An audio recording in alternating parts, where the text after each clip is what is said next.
Greetings and welcome to this webinar conducted by the School of Business and Management, Christ deemed to be University.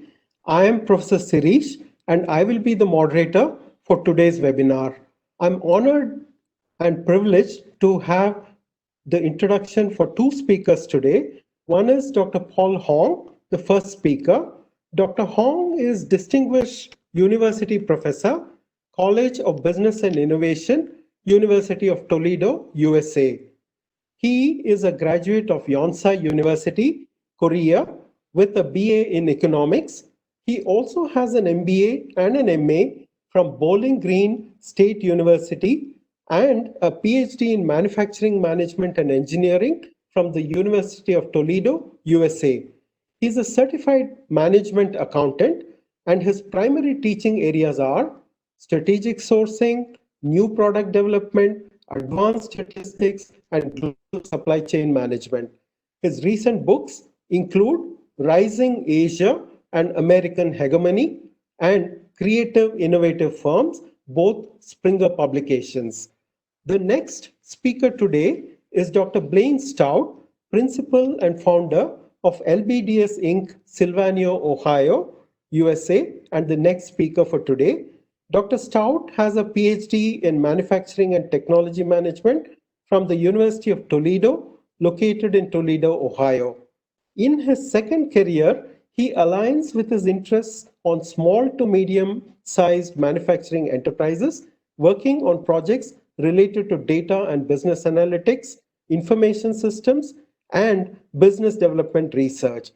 During his career, Dr. Stout has worked with startups in solar tracking and battery technologies, held several executive division level and business unit management positions within private and public multinational consumer durable products companies.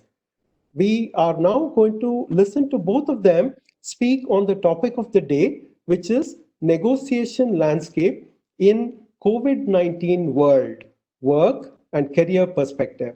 Over to you, sirs.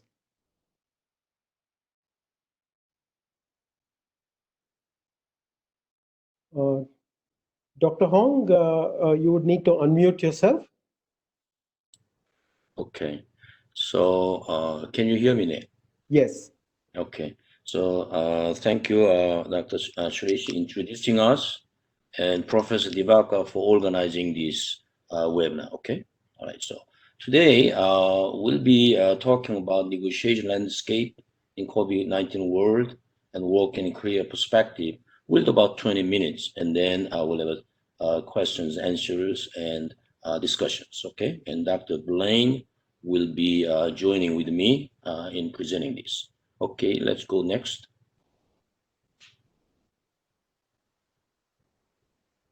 Okay, this is a bio. Okay, please go. That's good, that's fine.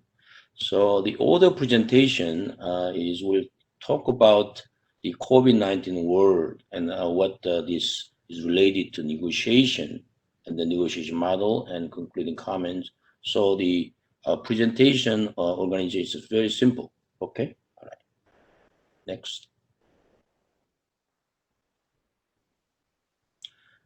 Now, epidemic is for restricted a particular region, but this COVID pandemic, as the pandemic suggests, is all over the world. It's the whole world is going through the same troubles we have now.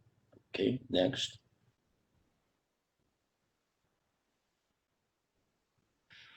Now, according to this capitalist the survey, this post-COVID-19 world, I think this is a projection and the people's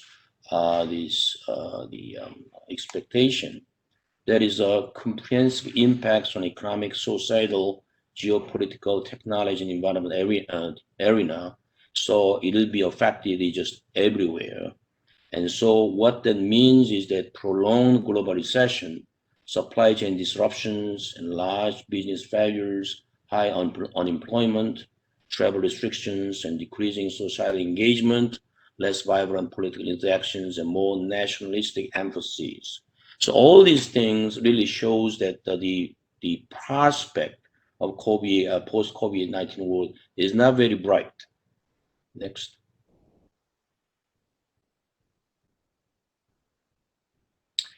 So then, how this COVID-19 world and negotiation, because there's a lot of interest are really colliding. So our definition of negotiation is the art and science of reaching agreement for beneficial outcome. Now, beneath this beneficial outcome is not necessarily for win-win situation. Some people win, some people lose. Maybe both parties lose, but they have to come up with the agreement. So that's the nature of negotiation. Okay, next. So as you see, the COVID-19 world already, this pandemic really this increase or decrease these power dynamics among parties. It's not only individuals and companies, but even national level and international arena. And so this lockdown effect, business disruption, financial these troubles, and down and upsizing effect, and so different areas. I think this is affecting. So all these these diverse interests colliding, and there'll be a tremendous this negotiation in everywhere. Okay, next.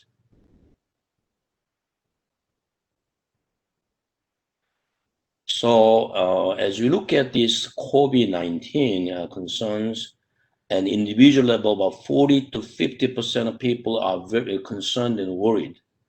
And then interestingly, 50 or 60% people are not so concerned about, according to this Salesforce research. So we see some of these contradicting the prediction is there, but their level of concern is different. So in terms of long-term financial situation, short-term and job security, physical health, and mental health. And so we actually see something very interesting findings of this the survey. Okay, all right. Next.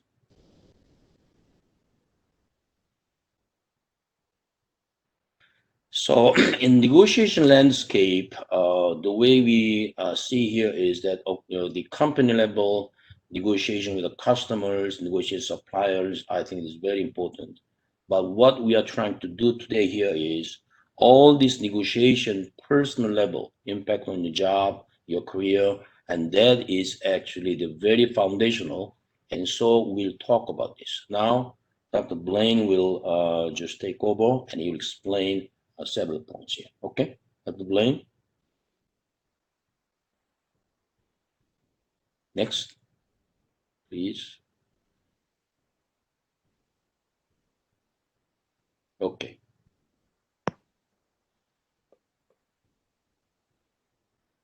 So, yeah, Dr. Blaine, you have to unmute. Yes, you have to unmute, Dr. Yes. You have to unmute, Dr. Blaine. Can you hear me now? Yes, you're good to go. Good. So as we think about negotiation and priorities from the personal level perspective, we're still relying upon a lot of interrelated network chains of people, businesses, partners, especially in the supply chain. And it really does have the global impact of what the pandemic is illustrating, transcends all of our lives at the moment. Our interconnectivity is been greatly amplified by the pandemic itself. We can see how it affects us personally in our lives, in our business lives. And most important part is you're thinking about the situation and how do we frame the negotiation from the personal level standpoint. And we look at the crucial aspects of how it's managing our business reputations, and we look at our personal reputations. We look at how it's actually negotiating with yourself. And actually, when you think about it, it's really about the value of yourself and respecting the value of others as well in all of our relationships. So the dynamic that's at play here is illustrated in the next slide, if you would, please. So we have a very simplified model that looks and considers what are the most important aspects that we have to be aware of in today's world of negotiation. And the first one is to kind of keep your cool, keep your friends, keep your promises, and keep your reputation. So all four of those dimensions are really connected by how well you communicate and how people know and understand, how each of us knows and understands what we're thinking and what's causing our behaviors, concerns, and how can we help each other with different outcomes. So next slide, please. Okay, thank you. So the point here is that negotiation, we actually try to talk about these customers, suppliers, and other stakeholders. But we decide for webinar and this negotiation, I think this priority is negotiation with yourself. Before you engage negotiation with any others, negotiate yourself and then be very clear about who you are, what you do, and where you're going. I think that is the point. So let's start with the keep your cool. Okay, go ahead. Next, please. First, the reason why we have to keep it cool is this pandemic. We have to look at things in perspective. If you look at the bottom, the population increase over the past 500 years. If you look at this past about 100 or 150 years, tremendous population increase. But if you look at this impact of pandemic, for example, Black Death that occurs in 1500, 200 million people die. That means assuming the population is more than 450, more than 50% of population affected, and then they actually suffer a great deal. And then you have a smallpox and Spanish flu and all those things. And if you look at this COVID pandemic, is right here. So the impact of COVID pandemic, considering this large population, 7 billion, is much, much smaller.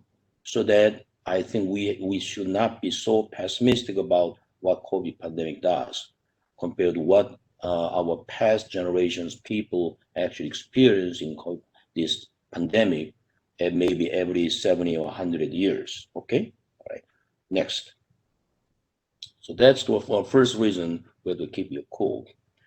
Now, this is another Salesforce research, but despite the negative COVID pandemic in the world projections, and interestingly, a lot of people are more optimism than pessimism.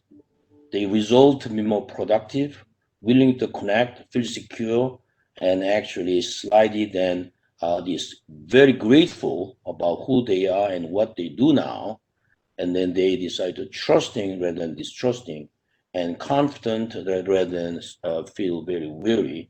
So as the period of COVID-19 extends, so this the survey is done this couple of months apart, but at the beginning of COVID pandemic, and then after a couple of months, I think the attitude is not really changed. Of course, certain percentage of people are very, very opposite, negative, but I think larger percentage is really more positive, and then they are actually keep their emotions under control. Okay, so next. And so even this COVID-19 response in other areas. So as I said, despite this negative COVID-19 world and projections and so forth, I think the people decide to trust the business. The business is to do the right thing. They trust government to do the right thing, and business are supporting employees, business supporting communities, business taking altruistic actions, social initiative by business are impactful. So of course, this is based on US, this business, these people's response. But the point is that large percentage people are really taking this more positive outlook. And then I think they decide to trust the key institutions like a business and government and the community. I think so in that sense, I think they keep their cool in dealing with their situations. Okay, next. And this keep your communication. Now, Dr. Blaine will take over and talk about this. Go ahead. Okay, so we can see the various elements that are in here, various bullet points, and obviously discovering the extent of your real problems, and understanding what those problems can be in terms of the troubles that they may cause. We're describing here delivery, price hikes, shortage of needed materials, and logistical limitations. I mean, these are all tactical issues that come about because of lack of communication. If your issues are primarily with suppliers, you know, if you let your customers know, so it's critical to keeping the communication network constantly flowing with information. Accept the macro level constraints beyond your reach and focus on problems within your control. I mean, that's common sense in terms of if you think about how you're going to view your problem, you got to think about what is in my venue to control. What can I do the most to improve a situation? Assign flexible work assignments for retention of valuable and talented resources. Right now, talent is very critical for all organizations, and retaining those that are beneficial and valuable to the company is critical. You don't want to allow vulnerabilities to exist. You want to allocate your resources, another common sense approach to make sure that when you look down the road, what is your recovery from COVID-19? If the business is not performing or your personal life is not performing the way it should at the moment, what is it going to look like when it recovers? So there is some planning that has to go into effect. All right. First of So all, the point here, I'm the sorry. point here is that communication is about discover the extent of real problems. In other words, real problems are something you can work with, you can do something about. And then you actually communicate that one to the customers, what you can, what you cannot do, and then what is the doable things. I think those things need to be keep clarified, it could be being clarified, and then the communicated and also managed. I think that is this very important point. I think we can go to the next. Okay. Okay. So Dr. Blaine, please go ahead. So it is about keeping your promises. I mean, if you look at the essence of just what this is do what you say what you do, create trust among the people you're working with, and that's how you keep your promises. Go on to the next slide. Okay, so let me, okay, so if your promise here is, we talk about mitigating strategies. You promise A, but because of the changing COVID situations, you cannot do exactly A.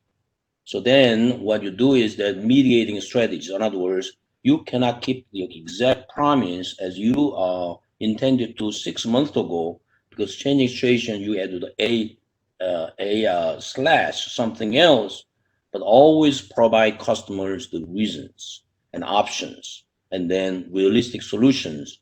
That's what keep your promises means. Not exactly doing what you said you do, but in given changing situations, what alternatives, options, and those things you offer so that customers understand in given this constraint, you are doing all you can. That's what keeping your promises. Okay. All right. Thank you. Next. And then obviously this all flows into keeping your reputation. And your reputation is the most valuable, most valuable characteristic. And whether it be the supplier, the customer, or yourself personally, it is making sure that you live up to your commitments as much as possible.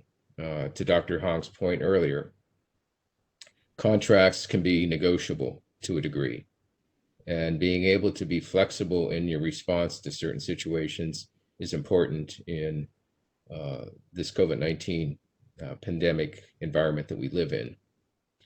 And this is kind of a redundant from the previous question, from the previous point, but once the crisis is over, what will likely be the competitive position of your business? And again, this goes back and look at what does the recovery look like? How do I manage through the recovery, and what do I anticipate that's going to happen within my organization, within my supply chain? And so I really have to consider that very carefully as we start moving forward and thinking about the future. And then finally, envision your firm will attain a stronger position after the crisis. That may not always be necessary. You may have to find out different strategies to survive, and your firm may not be surviving. And so you have to figure out how to reposition your company so it can sustain itself, maybe through an acquisition or a merger or some other strategic initiative that helps the business continue to grow and prosper. So those are the kind of things you want to do to make sure that your personal and company reputations are kept keen and valuable in all of your actions.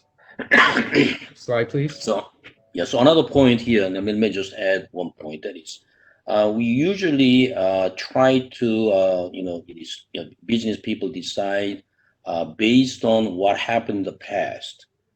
Past extends to present and the future, or what happens to now, and then you try to go to the future. But I think this here, keep your reputation, means really think about your future and the vision of future. So this crisis will be over at some point. But so then from the future, crisis over. From that point, what kind of reputation, what kind of company yourself, and then what kind of a position you will be in. So having this future scenario planning you have, so future actually may really influence what you're building now, rather than these present these constrained and difficult and challenges actually just they dictate you to what do. So that keep your reputation means articulate vision. Definitely the crisis will be over. What will be the post-crisis outcome should be. From that point, you actually manage your current situation. You'll be much better situation. So let's look at the next one. Go here. Next slide, please. So this is S&P Composite Index more than 100 years. So if you look at the 1900 to 1924, there's a World War I, World War II, and there's a lot of ups and downs, and there's a serious crisis every 10 or 20 years. But the thing is, this long term, this trend is very, very clear. It is moving upward. Okay, so this concluding remark here is in the short run, there are a lot of ups and downs. But in the long run, as the Keynes economists, the English these economists said, we'll be all dead. So it's not really matter. But the point is, in the long run, life still goes on and upward and forward. So those who are in their 20s and 30s and 40s, next you have a 30, 40, 50 and years ahead, and then this crisis will be over. So keep your perspective, and then move accordingly. I think that's a very simple comment. So Dr. Blaine and I did not try to teach a lot of this new information, but I think really come up with this model so that we can discuss and talk about our experience at this time. Okay, so with that, I think we can the moderator and then Q&A, and we can discuss these things. Okay. Sure. Thank you. Thank you very much, Dr. Hong and Dr. Stout, for this interesting negotiation model. And we will take questions. So please, the participants request you to put your questions in the Q&A section while we proceed with the questions. And I myself also had a question here, and that is, you talked about negotiate with yourself. Could you elaborate on that?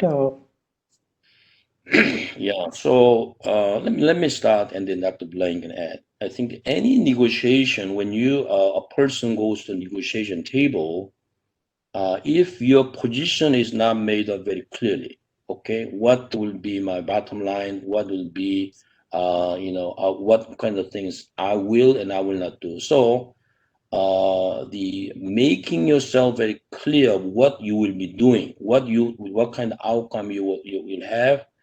That is clear within you, and that's the priority. So therefore, I think the same way with negotiating yourself means in having this difficult COVID pandemic world, what exactly you will be doing, and what is your vision for your future, and how you want to deal with this COVID, this 19 world, what kind of attitude you will have. These things is, in a sense, deciding within you. So within you, you have a different voices.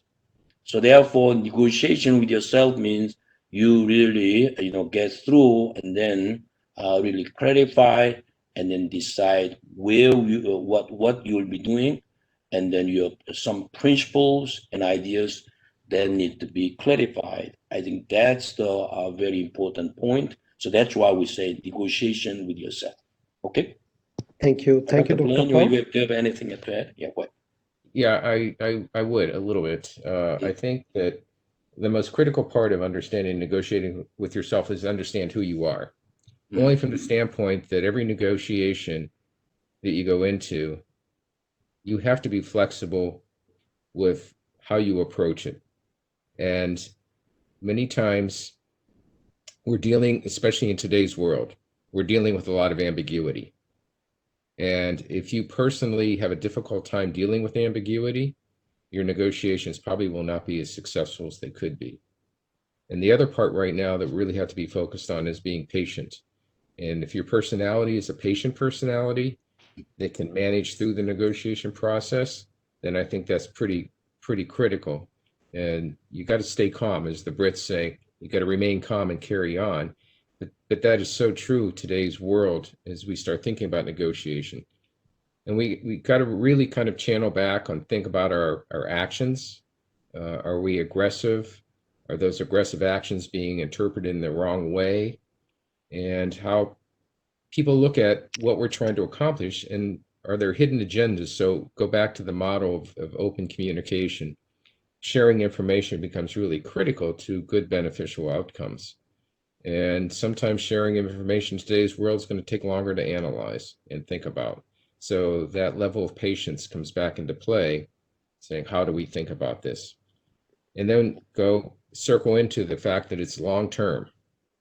Everything we're doing is on a long-term basis. If we think of everything in the short term, our accomplishments may be fine if those short-term milestones or short-term accomplishments are leading to a long-term objective in the negotiation.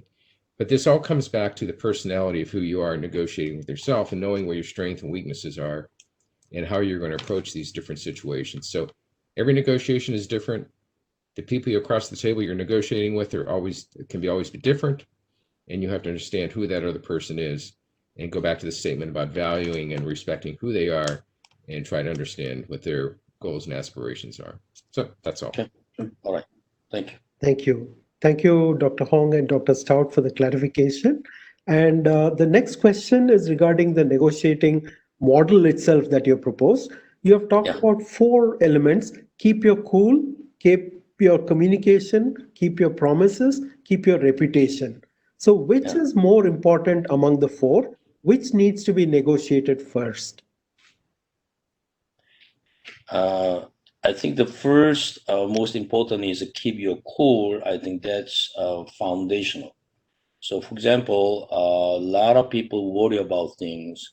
So, one person I know, had a piece of paper, and then he divide a piece of paper, left side and right side. Left side is whatever worry about something I cannot control. So a lot of macro events that occurs in this the government or this international arena, this industry level. So write down what you cannot control. Write down what you control, and so really find out. Okay, these are the things I can control with my own strength and also my organizational these capabilities. And so finding out what you can and cannot, then really focus on what you can actually do about it. So keep your cool is, I think, the most important aspect, because people are worried and irritated. So if you do not keep your cool, a lot of other things you cannot do it. Another one is, I think, next one is keep your communication.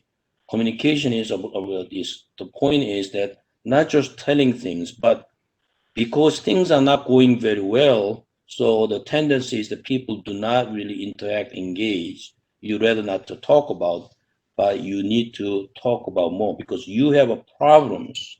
That's why you need to come more closer and engage. I think this communication, but communication is really about what you can, what you cannot do.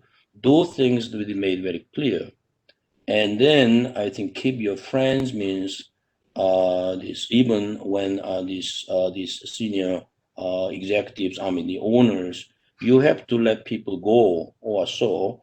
Even so, do in a way that you do not really make a lot of enemies and not necessarily sow the seed of troubles, but really explain why things need to be done and what kind of things you'll be doing. And so I think that needs to be done. And then, of course, promise we talk about. So all these things step by step.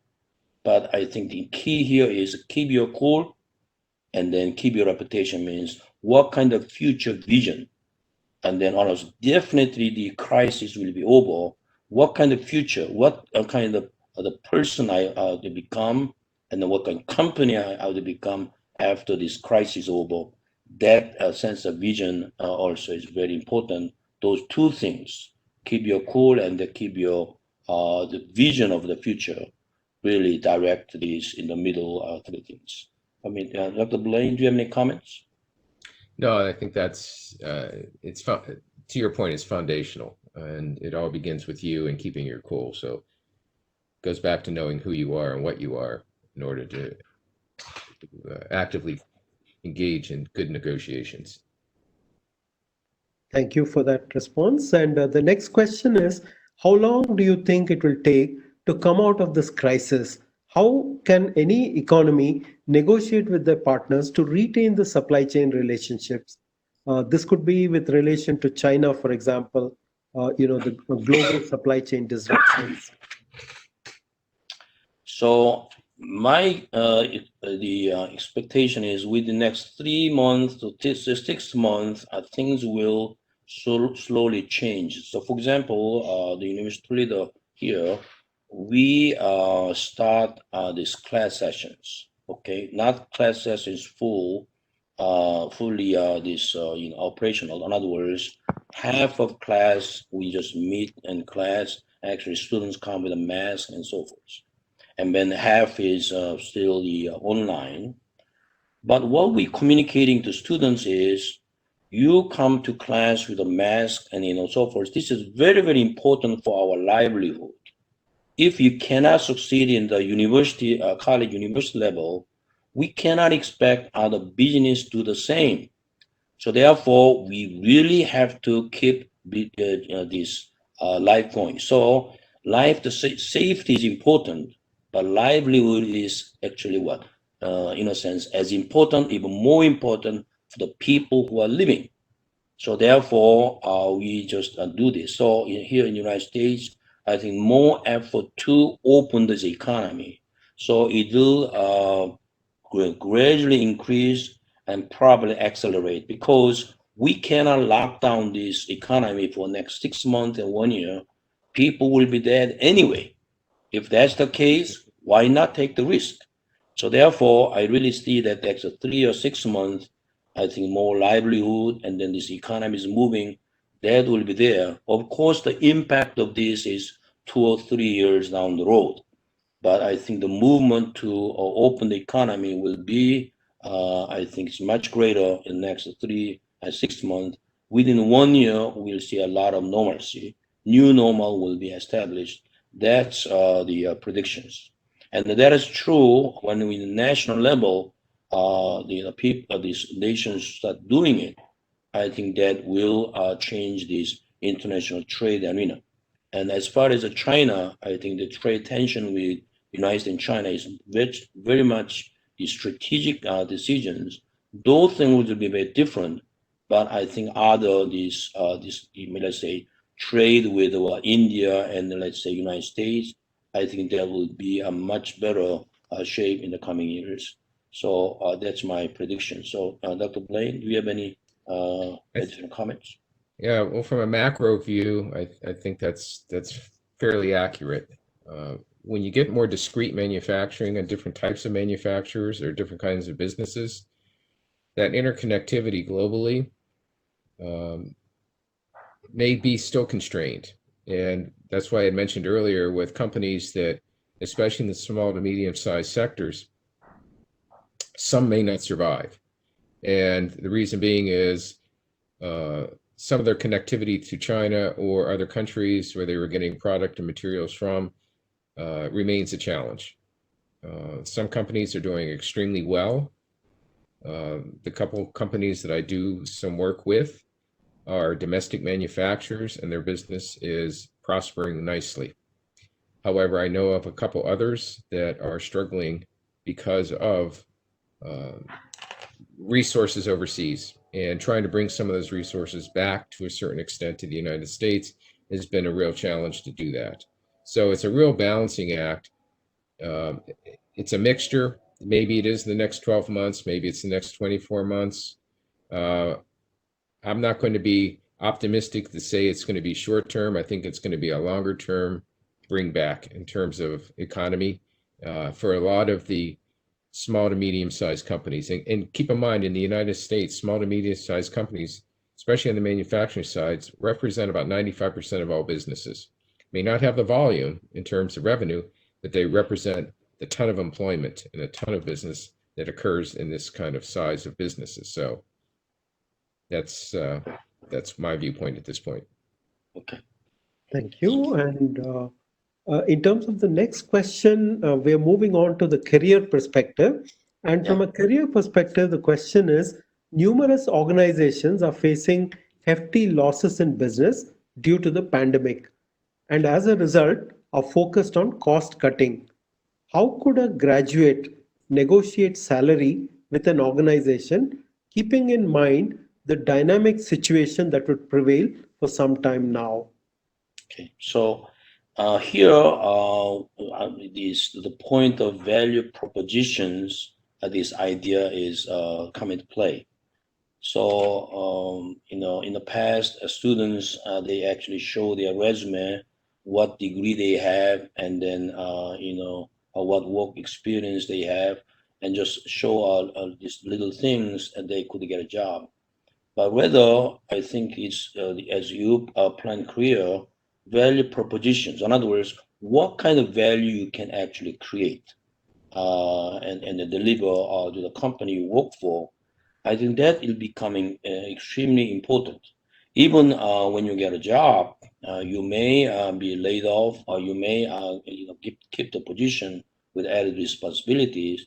Keep thinking about what kind of value I'm creating and delivering.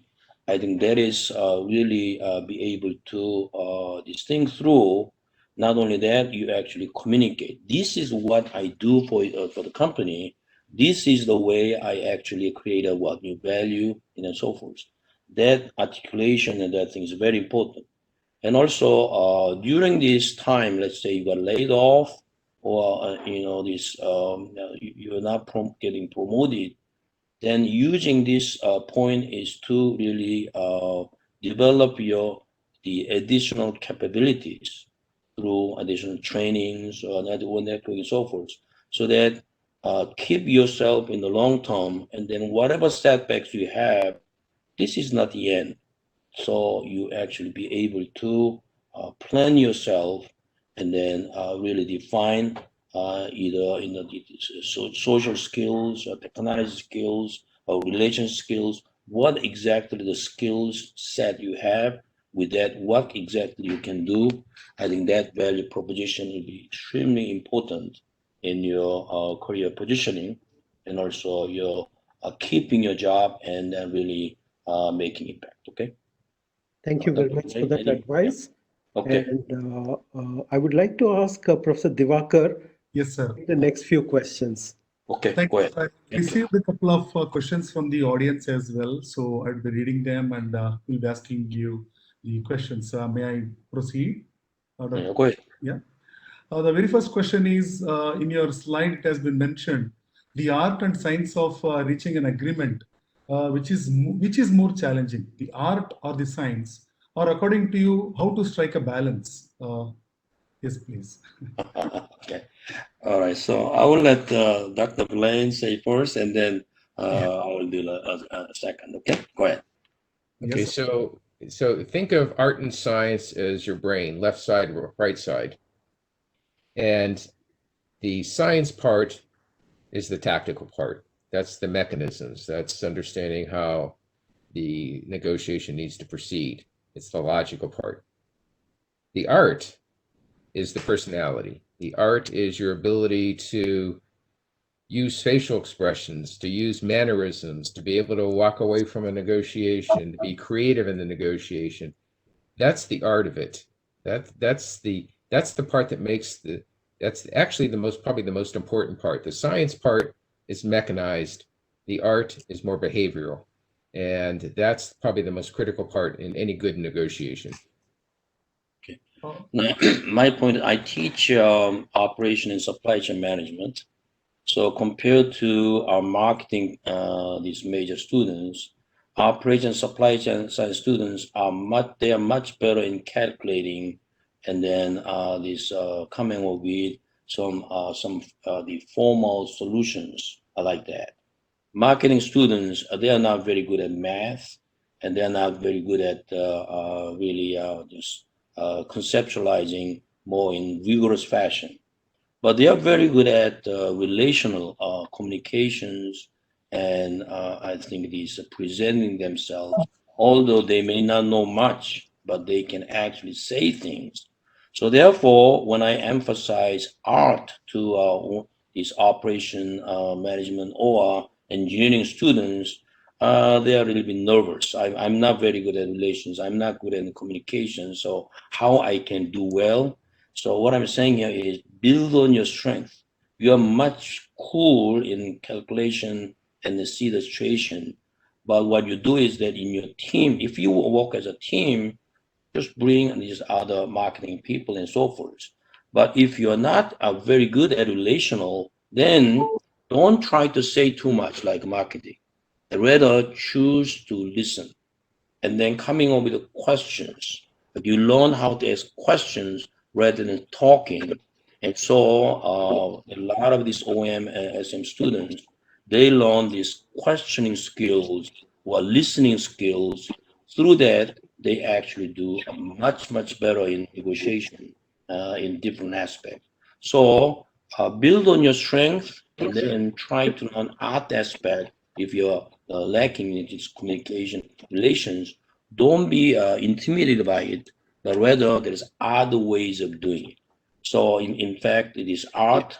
I really see that in this COVID situation, people who speak loudly, they don't get any attention, but those who really listen, who quietly talk, and then actually be respect people, respectfully doing things, they're actually doing much better. So my comments to engineering and science and these people, don't underestimate your strength and really build on your strength and then really approach people with respect and then confidence and then just sense of vision. You'll be fine. That's my message. What do you think, the Professor Debaka? absolutely fine, sir. So it's always a balancing act that everyone. So it was a right piece of advice that you gave to our young business Turks. Now I have a question from Mr. Kushal Sagar. So he's asking, prioritizing comes with an experience. How Yeah. do we get experience? Do we learn from others, or do we fail, or do we learn by ourselves? So prioritizing comes an experience. So your point on that, Okay. please. So we have what I call the life stages. Those in 20s and 30s, your main concern is about the forming your identity. In other words, who I am, what will do, and so forth. But the next, when you're in your 30s, when you start a family, then I think your point is how I can balance my public and then private responsibilities. And then in the 40s and 50s, you become successful, then how I can manage the success. So it's different stages of life, your priorities, and then the level of insight of things different. So I think my advice to students and people is really try to relate to people who are not only peers, who are a little ahead, and ask them their insight, what they learned. In other words, those who are in the 30s, they approach in the 40s. You already been through the 30s. So what was like being the 30s, and then in your 30s, when you go through this crisis, what did you do? What insight you have?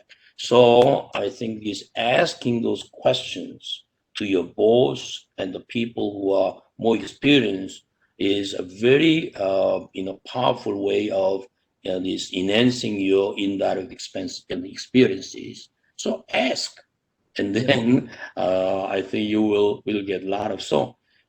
Actually, one of the students who got this internship, this very prominent company. I don't want to mention what it is. And then the internship, the assignment is they give us 3 months, and they get said, okay, in 3 months you need to know about artificial intelligence and these new emerging technologies, and then these products we are doing it, and then coming up with a new ideas of your own. After that, I think the schedule is totally unstructured, and so the student didn't know what to do. Then called me, so I said, hey, look, you actually try to start interviewing people. And then he said, I don't know anybody. So I said, okay, then who do you know? Do you know any person who joined with you together among your classmates? And then, oh yeah, does any of your classmates know anybody in this company at the vice president level? And they say, yeah. So then start with them, with a person, and after the interviewing, ask the person, could you introduce one other person? Okay. So actually the person was doing it. And then after having about 12 to 15 interviews of all these managers, great deal of insight he gained. And finally, when we made a presentation at the end, he got a job offer. Okay. Thank Great, you. great, sir, great, sir. Now, I had circulated a couple of your research papers that you had shared with me on supply chain and all that. So here is a student named Anchal, and she's asking this question to you. How has been the effect in the supply chain? Your research papers and article shows that there is a brighter side. To navigate the new normal, what is the advice to the industry practitioners? Because she knows that you are from the supply chain area, so um, Okay, all right. So my point is the supply chain. If you look at India may be different, but the U.S. situations, the revenue side, the growth is very, very minimal. Whether it's a McDonald's or IBM, its revenue growth is no more than 1 or 2%. And in fact, this revenue growth will be actually what? This negative. But interestingly, this McDonald, IBM, even the revenue growth is no more than 1 or 2%, but income growth is more than 5 to 7 or 8%. So how do that? How do you actually do that? There is a smaller revenue growth, but it's much greater income growth. What I said is in black box, supply chain people are doing this. Okay, supply chain people are actually these rationalizing processes, dealing with the customers and suppliers. A lot of black box work is in supply chain people are doing it. So Yes. therefore, but the bottom line improvement. So in that sense, I think that what the students or students or people who are in the supply chain area, you can actually do great things during this tough time, especially the revenue area is very difficult. So I think that's what I want to say. Another Thank you, Dr. Hong. second question, yeah. In the interest of time, I know it has been engrossing, but I'd like to request Dr. Jivananda to come with the concluding remarks, after Yeah, which go we'll ahead. close the session. Thank you.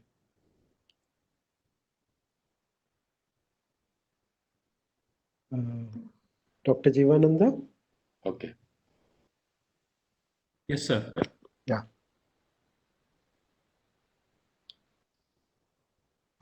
Yeah. So you continue, sir. I have some technical issues here. Sure. Okay, sir. Okay. So on behalf of the School of Business and Management, Christ deemed to be University. Sir, Yes, sir. Mr. Chandrasekhar, who is also one of our industry partner for the research program, he is asking a question, and you have two, particularly Dr. Hong. So he has requested me, can we go ahead, Dr. Hong? And Okay. one question. Let me share with you. December 4th to 6th and 11th to 13, we plan to have this network, this research conference. Yes. So I will send the information to Professor Divakar. Yes. And so we can actually consider the research. So I think the Indian researchers and US researchers can have agreed this collaboration, these possibilities. Yes. We work together, then I think great this research come out. So we'll give you the outlet. I mean, the venues and Yes. what we can do together. So I will communicate. And so since we did the first time, if you're interested, maybe in 6 months we can revisit of this and how this happened. So if that's what you want to do, I think Dr. Blaine and I will come again 6 months later to talk about additional, I think, these findings or so forth. I think that is something we can consider. Okay. Sir, so he's from Shantala's Perocast, and he's thanking you for your presentation on pandemics and its impacts. So thanking you. Over to Siri, sir. Yes, sir. Thank you, sir. Sure. So Dr. Hong and Dr. Blaine, thank you very much for taking time from your busy schedule. This was a very engrossing session with a lot of active participation and questions coming from the participants as well. On behalf of the School of Business and Management, Christ deemed to be University, we would like to thank Dr. Hong and Dr. Stout, and we look forward to further interactions. Thank you very much.